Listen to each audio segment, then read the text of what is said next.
Olá a todos.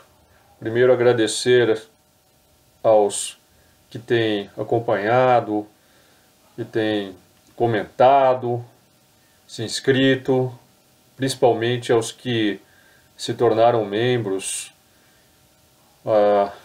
Aos membros eu tenho um carinho especial, porque mostram a confiança no nosso trabalho e o apoio direto que eles têm nos proporcionado.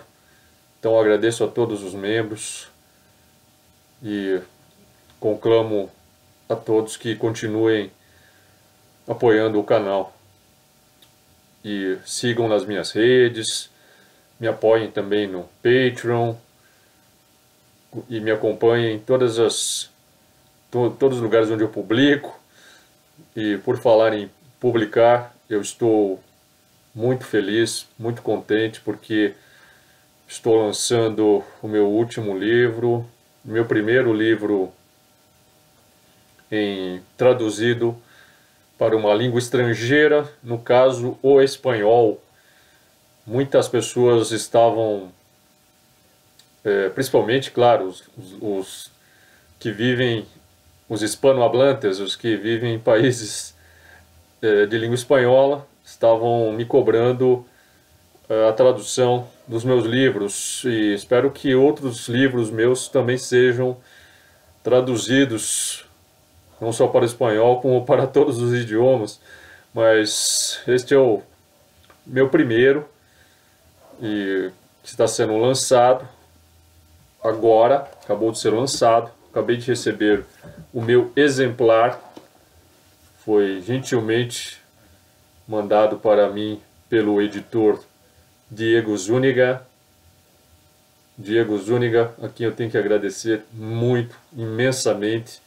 Muitas graças, Diego Zúñiga, que é um editor assim de primeira, muito atencioso, muito caprichoso, uma edição primorosa, é uma edição primorosa, muito bem diagramada, perfeita, não tenho absolutamente nada o que dizer. Eu acho que não dá para ver, né, por causa da luz. A luz não vai permitir que veja aqui, mas o livro está cheio de ilustrações, de fotos, de imagens, muitas delas que nunca saíram em lugar nenhum, certo? Só esta edição espanhola, essa edição em língua espanhola, que traz essas imagens e traz um capítulo,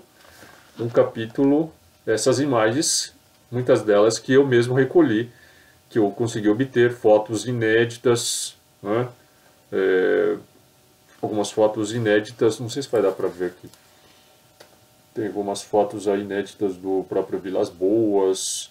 Eu consegui com a Odércia, a irmã do Vilas, né? Fotos que eu mesmo tirei quando eu estive na fazenda, onde aconteceram, lá em Francisco de Sales, onde aconteceu a abdução. E nós vamos falar tudo. Hoje eu vou falar aqui tudo a respeito do caso e mais um pouco. Então, gente, hoje vai ser sensacional. Não deixem de acompanhar até o final este vídeo. Não, eu estou emocionado, sabe?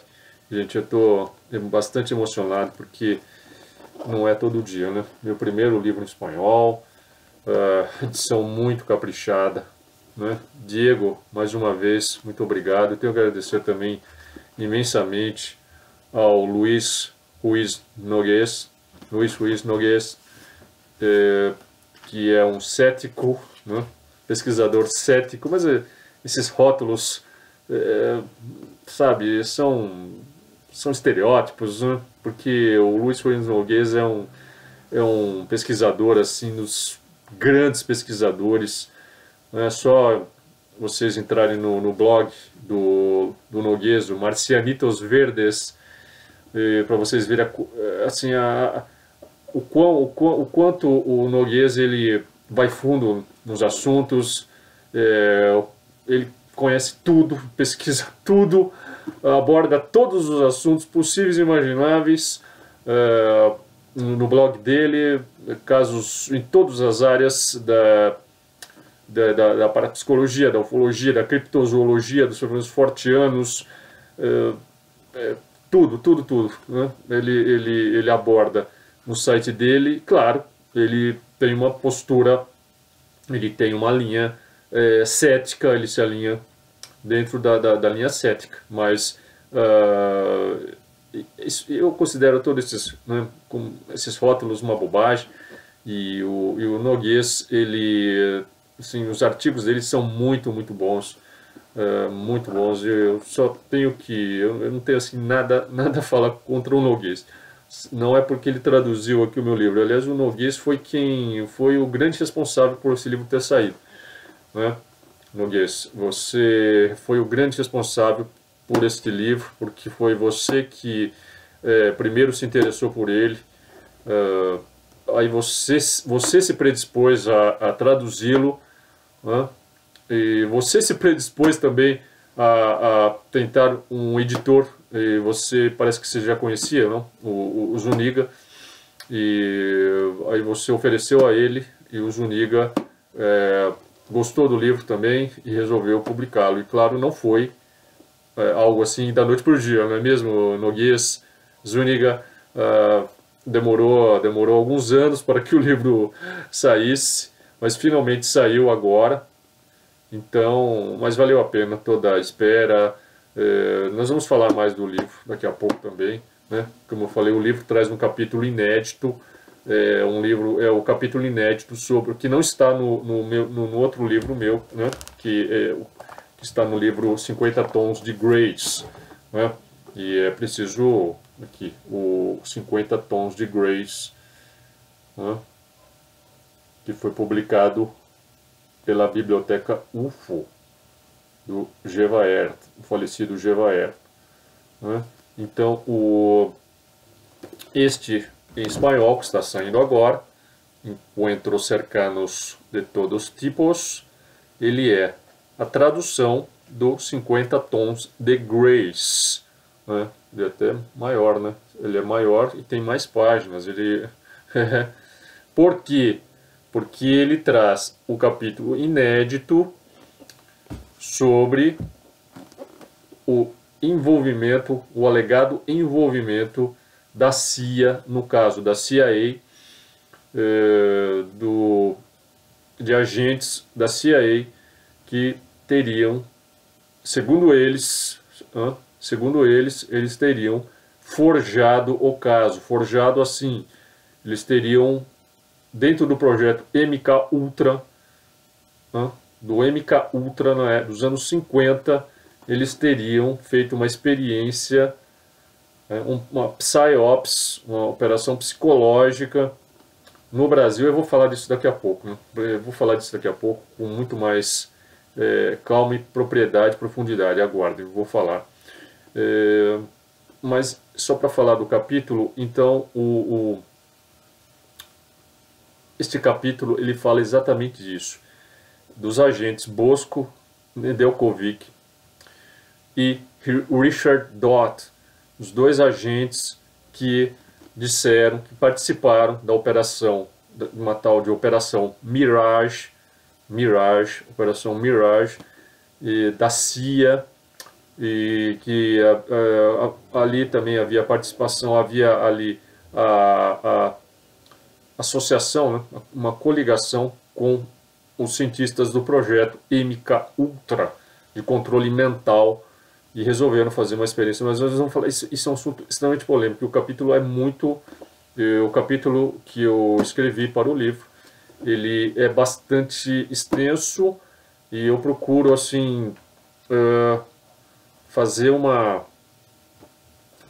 assim uma análise muito acurada, né?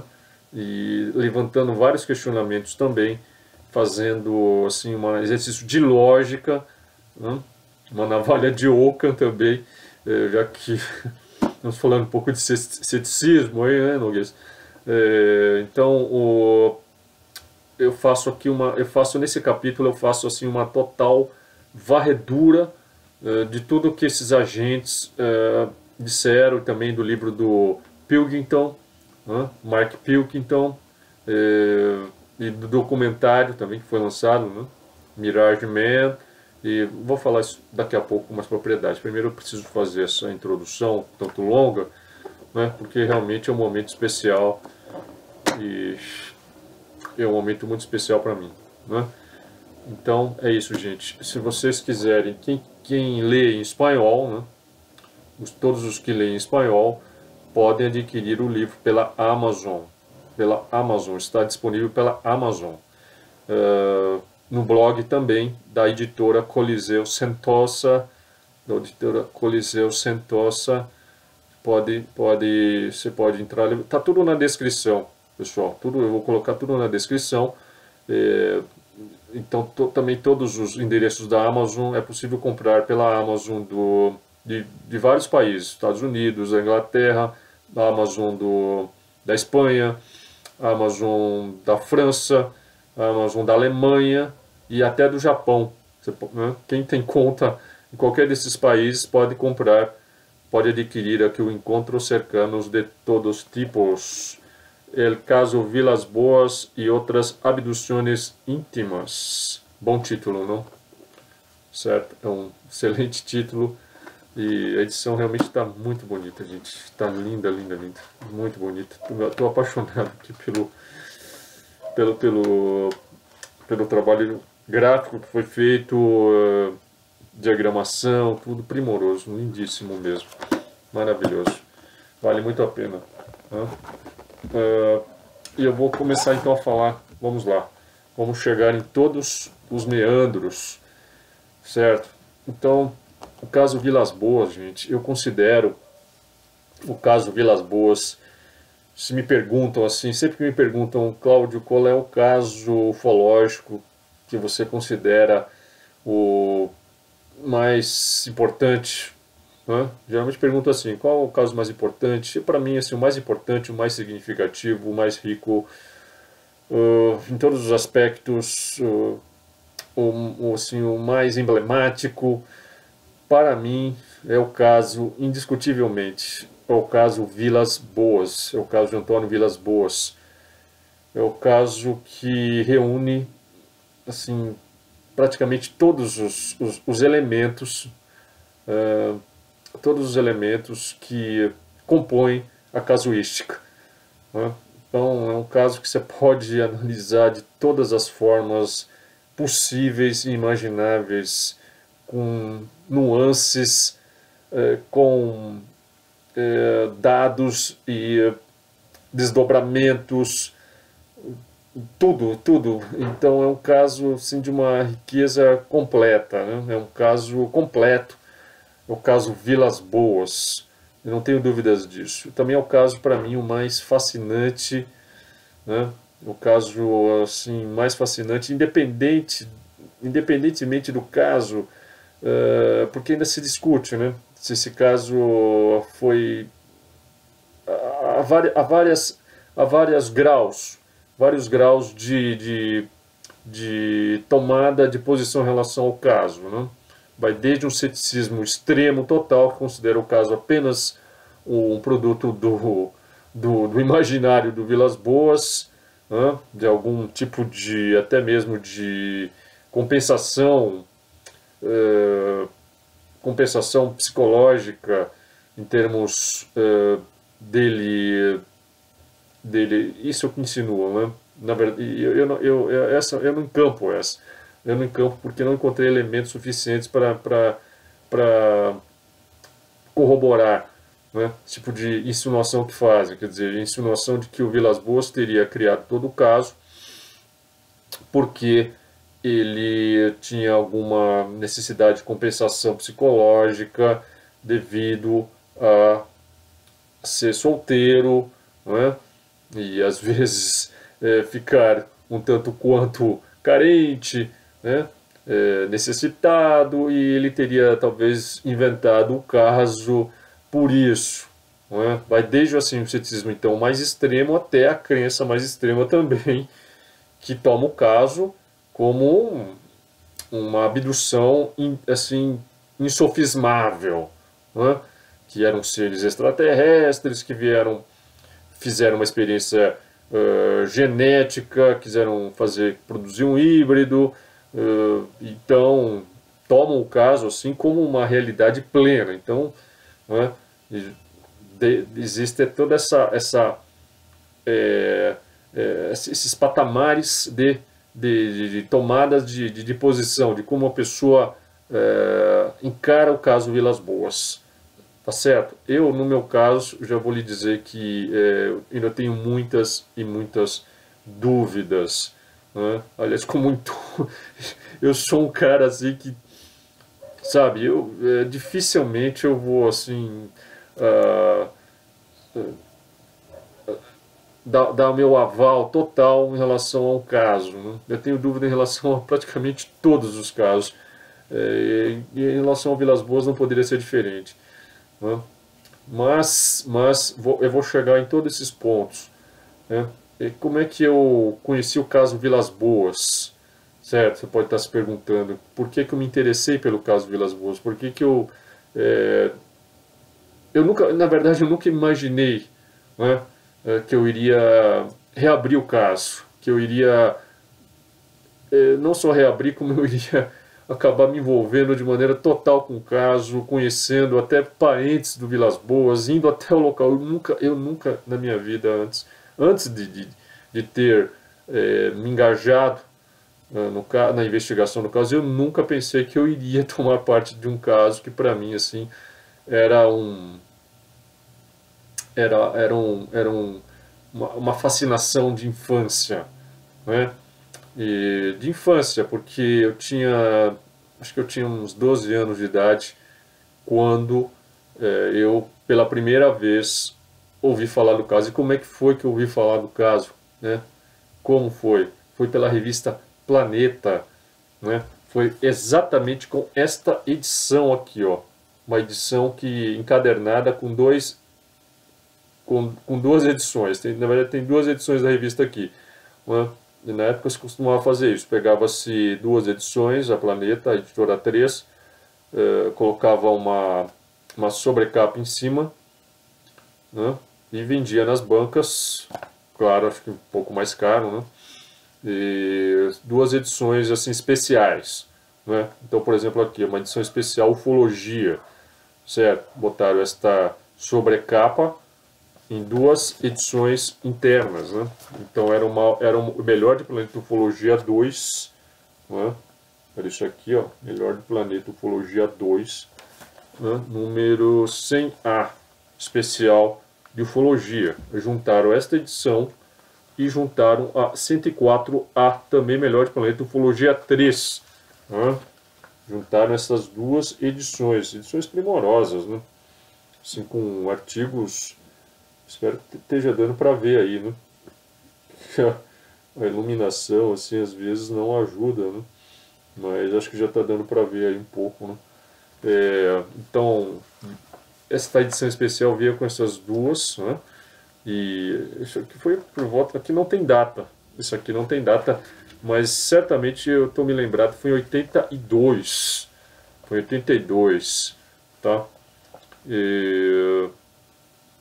E o que saiu aqui uma matéria? Não, não provavelmente uma matéria, saiu isso aqui, ó. Os quadrinhos do caso Vilas Boas, a estranha união do caboclo, com o título Estranha União do Caboclo Vilas Boas. São os quadrinhos, vocês já sabem de quem, vocês já estão identificando aí, né? É daquela dupla francesa, Robert Gigi, Jacques Lobé, meu francês não é lá essas coisas, né, gente? Robert Gigi Jacques Lobé, né? Que vocês sabem, produziram assim, vários volumes de quadrinização de casos ufológicos, né? Eles começaram desde o caso Arnold e foram e quadrinizaram vários casos, né? A maioria casos clássicos, famosos, né? E entre eles quadrinizaram também o Vilas Boas. Isso aqui está preto e branco, né? Mas eles fizeram colorido. Vocês pegam o volume original da quadrinização deles, vocês encontram até na internet aí, né? Vocês encontram, né? E eu vou até colocar no meu Patreon, né? Vou colocar também no meu Patreon ali a quadrinização integral, tá? Eu acho que eu tenho quase todos os volumes, ou se não todos. Eu vou colocar no meu Patreon, né? Então,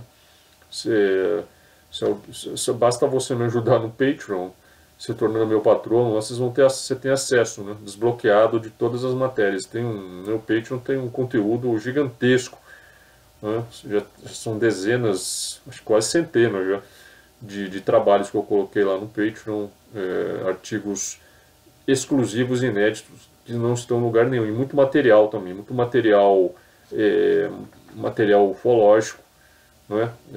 Material ufológico, material de várias outras áreas, pesquisas, etc., que eu coloco lá no Patreon. Só tem acesso lógico, quem me der uma força lá, né? No Patreon. Então, acho que eu vou até colocar ali eu vou colocar sim, né? Porque eu já coloquei um bom material ali sobre o caso Vilas Boas. Eu coloquei todas as fotos que eu tirei lá na fazenda São Francisco de Sales, quando estive lá. Coloquei também todas as edições O Cruzeiro Internacional, né, que foi assinado pelo Heitor Dorville, só que o Heitor Dorville era o pseudônimo de João Martins, né, e o caso Vilas Boas foi a primeira vez que ele foi publicado pelo João Martins, que descobriu o caso, que foi quem primeiro pesquisou o caso. O João Martins ele só publicou sobre o caso Vilas Boas em 64, 65, por aí, né? Quer dizer, 8 anos depois do acontecido. Ele esperou muito tempo, esperou muito tempo porque ele temia, assim, é um caso assim tão inusitado, né? Imagine, né? Como vocês sabem todos os aspectos do caso, ele não teve coragem de publicar o caso logo assim, logo depois que o pesquisou, que colheu os depoimentos do Antônio, né? Ele e o Olavo Fontes, e o Bühler também, o Walter Bühler, eles resolveram esperar um tempo, só que devido a essa espera aconteceu o que? O Brasil perdeu, né, grande chance de ter entrado para a história como o país em que ocorreu o primeiro caso de abdução, né? Então, devido a esta hesitação, o caso Beth Barney Hill, de 1961, setembro de 61, se tornou o primeiro caso de abdução, né, da história, certo? Não que não houvesse antes, lógico que houve, como o próprio caso Vilas Boas foi um deles, né? Mas assim, o caso que marcou, assim como o caso Arnold, né? Não foi o primeiro caso de disco voador, de aparição da era moderna, não foi, lógico, registros que antecedem muito, né? Mas entrou para a história o caso Arnold, porque foi o caso que teve repercussão na imprensa, né? E que acabou cunhando, os repórteres cunharam o termo, a partir do caso Arnold, cunharam o termo Flying Saucers, né? Então, entrou para a história, inaugurou a era moderna. A mesma coisa o caso Beth Barney Hill, que não foi o primeiro caso, mas acabou se tornando o primeiro pela repercussão, né? Pela toda a repercussão que teve, por ser assim, um caso que se tornou clássico, né? E um caso também com conotações sexuais, né? No caso Beth Barney Hill. Então, além de ter se tornado o primeiro caso de abdução da história, também o primeiro caso com conotações sexuais, ainda que não tivesse havido ali intercurso, né? O que houve foi um exame de gravidez na Beth. Os seres cinzentos, vejam só, né? Já estava se formando aquele estereótipo, né? O biotipo básico dos Greys. Ainda não eram Greys propriamente, né? Mas já estavam se formando ali, e no caso Beth Barney Hill, os seres eram cinzas e procederam um exame de gravidez na Beth, enfiaram uma longa agulha no umbigo dela e os seres disseram que estavam fazendo um teste de gravidez na Beth, né? E ela, claro, ela não estava grávida, tá? Então, algo que também remete aí aos procedimentos, né, dos demônios que costumavam pegar mulheres, né, para fazer esse tipo de procedimento, né? Então há muitos relatos medievais em que demônios relatam-se que demônios enfiavam agulhas nos corpos das mulheres. Então temos aí um caso bem, né, que também remete, assim como o caso Vilas Boas, remete a casos muito antigos que eram atribuídos a demônios, né, ou a outras deidades. Vou falar mais também disso tudo daqui a pouco, tá? Mas assim, eu ainda estou aqui na introdução, né? Quer dizer, eu então acabei tomando contato com as Vilas Boas pelos quadrinhos dos franceses Jacques Loubet e Robert Digi, certo? E eu acho que muita gente também, né? Primeira vez que acabou tomando contato com as Vilas Boas foi por esses quadrinhos que, diga-se de passagem, né? Assim como várias quadrinizações foram feitas do caso, né? Várias, como por exemplo, acho que a mais famosa depois, a mais célebre, né, a mais representativa foi a da revista Duda, né, que fez uma quadrinização também e, e eu acho que o desenhista ali era o Cosme, se não me engano, né? Não me lembro aqui dos artistas da Duda, acho que um deles era o Cosme, acho que era o Cosme, né? E essas quadrinizações, eles pecaram por, né, pecaram por não serem propriamente muito fiéis, né? E idealizaram demais, principalmente a mulher, certo? Todas essas quadrinizações, quase todas, mostram a mulher como se fosse aí uma deusa, né? Uma espécie de deusa, uma beldade das estrelas, né? Uma verdadeira ninfa, né? Assim, uma Vênus, né? Então, é, principalmente a dupla dos franceses aí, né? Do Digi, do Lobé. Quer dizer, talvez assim para se tornar mais palatável, né, para o público, mais atrativo, né, mais degustativo, resolveram retratar a mulher com uma beldade, mas também não foram culpa deles, né, porque o João Martins não se sabe por que cargas d'água até hoje, não se sabe por que motivo ele amenizou, né, ele amenizou nas reportagens dele esse aspecto e resolveu retratar a mulher como uma beldade, como uma mulher assim, realmente espetacular, que atiça a fantasia de todos, né? Porém, como eu apurei, já disse isso várias vezes, vocês já estão cansados de saber, né? Na verdade, o Vilas Boas, segundo o próprio Odessa me contou, o irmão também do Vilas Boas mais novo, o José, o sobrinho João Batista de Queiroz e outros amigos do Vilas Boas. O Vilas Boas relatou a todos eles, que a tal da mulher não era propriamente uma beldade, mas era até bastante repulsiva, né? E os desenhos mais que se aproximam mais do relato do Vilas Boas mostram exatamente uma mulher que estava longe, mas longe de ser assim uma modelo, né? Uma Gisele Bündchen das estrelas, certo? Na verdade, o Vilas Boas ele teria conseguido realizar o ato, segundo ele, porque esfregaram nele aquela esponja, né, uma esponja úmida, que não era propriamente, ele diz que aquele líquido não era água, e era mais próximo assim de um óleo, né?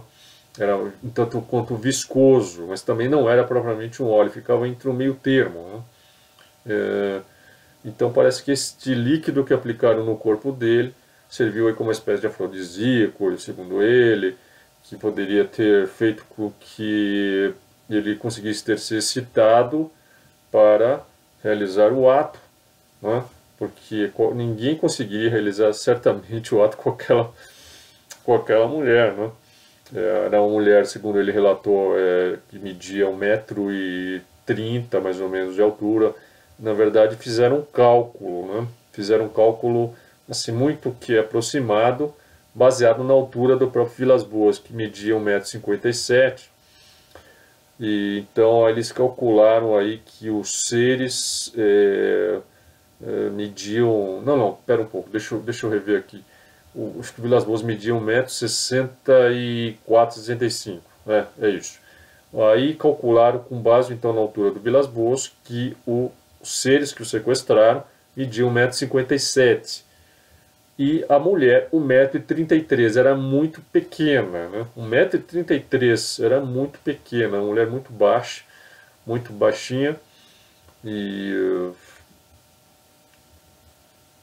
segundo Vilas Boas, então não era nenhuma, né, nenhuma maravilha aí, né? Então ele só teria conseguido realizar esse intercurso por causa de algo aí que aplicaram nele. No caso aí, talvez tenha sido aquele líquido, né?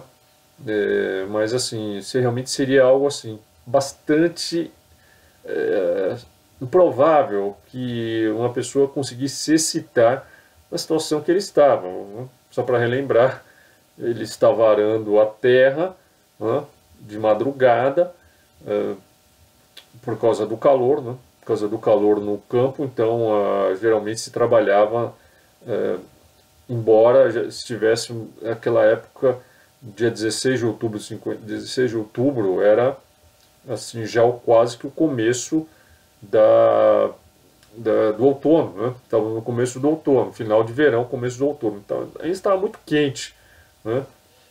Bastante quente na região, ainda mais ali naquela região, né?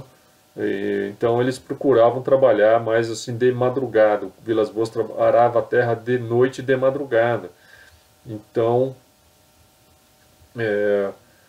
por estar, né, por estar naquele horário, talvez, né, também, né, isso tenha facilitado aí para os que o sequestraram, né? Estava dando sopa, vamos dizer assim, né? Dando sopa, certo? Então foi assim fácil, né? Ir sozinho ali no campo, né? Foi um alvo assim, uma presa fácil, um alvo ideal até, né? Então o nosso amigo aí, o Vilas Boas, ele é sequestrado, né, por seres que eram mais baixos que ele e que o levaram na base da força física, né? O Antônio até tentou lutar contra os seres, mas por serem vários, acabou levando a pior, e os seres o cataram, assim, algo assim realmente, né? Vamos pensar aqui, gente, algo, né, um tanto quanto também incompatível, né? Por que seres tão avançados iriam... Para começar, eu vou levantar aqui várias questões, certo? Que não se coadunam com o que a gente poderia considerar de seres extremamente avançados, né? Para começar isso, né? Quer dizer, esses seres, esses ufonautas, entram em luta corporal praticamente com o Vilas Boas, né? Quer dizer, será que eles não tinham ali né? Não tinham algum tipo de recurso ali que poderia atordoar o Vilas Boas, né? Uma arma paralisante, algo do gênero, né? Eles foram na base do corpo a corpo, né? cataram à força e o arrastaram, né? O Vilas Boas diz que ele foi arrastado, né, pelo campo, né, e levado até a nave, né? E aí que entra também aquele outro detalhe totalmente incongruente, né? E assim, destoante, por demais destoante, que ele diz que ele foi levado até a nave por uma escada, quer dizer, havia a nave tinha uma escada, né? Segundo ele, era uma escada até larga, né? Isso é mal retratado também. Nos desenhos se retrata como se fosse uma escada estreita, né? Segundo ele, era uma escada que comportava duas pessoas, dava para subir duas pessoas. Ele disse que até tinha um corrimão nessa escada, né? Só que essa escada era móvel, né? Ele compara até era uma escada que diz que estava enrolada, né? Enrolada, assim como se fosse tábuas, né? Tábuas amarradas e que foram desenroladas, e era como se fosse assim, uma escada de cordas, né? Quase como uma escada de cordas, mas dessas escadas assim que dessas tipo de escada que você já deve ter visto, às vezes quando um helicóptero vai resgatar alguém, eles lançam uma escada que se desenrola, né? E a escada fica pendente e a pessoa se segura nela, né? Seria uma escada mais ou menos desse gênero, quer dizer, para subir na nave, os seres até tiveram que ajudá-lo, né? Tiveram que empurrá-lo para ele subir na escada e tal, quer dizer, algo assim, também algo totalmente incongruente, né? Discrepante, assim, com uma nave que supostamente seria uma nave espacial capaz de cruzar aí a galáxia, né? E não ter nem sequer aí né, um sistema mais avançado. Quer dizer, você vê que vários casos depois relataram-se um sistema de absorção, né? Tipo um raio trator, é, algo assim mais semelhante ao Star Trek, né? Então, no caso dos Vilas Boas, somente algo assim arcaico, né? Por demais arcaico. Não dá para, né? Assim, não dá para entender, né? Porque é que uma nave super avançada não teria um sistema de absorção mais moderno, não? Porque convenhamos, né? Uma escada dessas tipo de uma escada de corda realmente não, né? Vários ufólogos é, levantaram esta dúvida, né? Apontaram essa discrepância, né? Eu acho que o primeiro que eu vi levantar essa discrepância foi o Jaime Lauda, num artigo na revista Ufologia Nacional e Internacional ainda, né? Então, não faz sentido, né? Então essa é uma das outras. Uma outra discrepância, aliás, esse caso é repleto, né? O caso Vilas Boas é repleto dessas, é repleto. Por exemplo, ele fala que também a nave tinha em cima uma espécie de hélice, ficava girando, uma cúpula, ele disse, não é bem mais, ele disse que era uma cúpula giratória, né? Que ficava girando sem parar, uma cúpula giratória. Ele também fala que dentro da nave colocaram ele numa sala e que exalava um gás, vejam só, um gás que tinha um cheiro muito ruim, que o deixou assim um tanto quanto mareado, né, atordoado. Haviam canos, né? Ele disse que viu tipo uns canos nas paredes de onde saía esse gás. Quer dizer, algo também, né? Tanto tosco, tanto tosco, né? E que mais, hein? Acho que se eu me lembrar depois eu digo, sim, na hora em que foram tirar o sangue do Vilas Boas, né? Usaram ele disse que usaram ali parecia um cálice, né? Onde o sangue foi recolhido, um copo, um cálice, né, e que tinha uma mangueira assim, de borracha, parecia um tubo, uma mangueira de borracha, e, e na ponta uma ventosa